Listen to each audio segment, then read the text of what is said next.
నమస్తే మిత్రులారా, నేను మీ శ్రీనివాస్ చౌహాన్ అడ్వకేట్.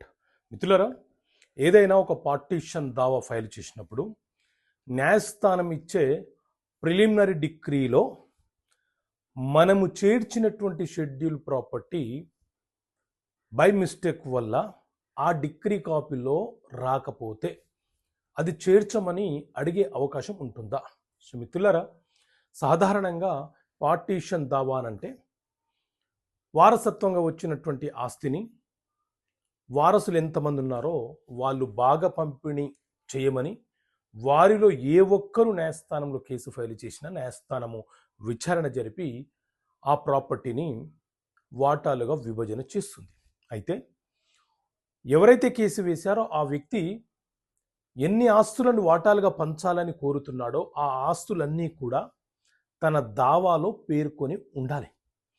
అలా పేర్కొని ఉన్నప్పుడు న్యాయస్థానం విచారణ జరిపి మొదట ఒక ప్రిలిమినరీ డిక్రీ అనేది ఈ పార్టీషన్ కేసులో న్యాయస్థానము తీర్పుగా వెలువరిస్తూ ఉంటుంది.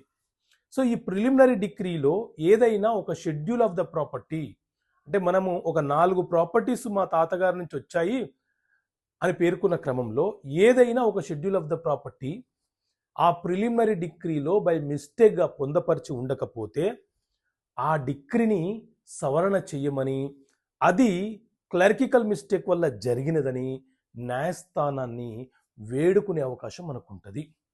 సో ఆ సందర్భంలో సివిల్ ప్రొసీజర్ కోడ్ సిపిసిలోని 152, 153 సెక్షన్ల ప్రకారంగా కోర్టు తనంతట తానుగా చేసినటువంటి క్లరికల్ మిస్టేక్స్ ఏవైతే ఉన్నాయో వాటిని సవరణ చేసే అధికారాన్ని కలిగి ఉంటుంది. సో ఇక్కడ ప్రిలిమినరీ డిక్రీలో ఏ షెడ్యూల్ ఆఫ్ ద ప్రాపర్టీ చేర్చలేదో దాన్ని చేర్చమని అడిగే అవకాశం మనకు ఉంటుంది.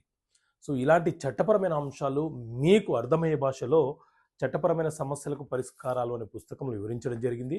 సో ఈ పుస్తకం కావాలనుకుంటే ఇక్కడ కనిపిస్తున్న నెంబర్ కాల్ చేసి ఈ పుస్తకాన్ని మీరు పొందవచ్చు. ఓకే మిత్రులారా, థ్యాంక్ యూ. జై హింద్.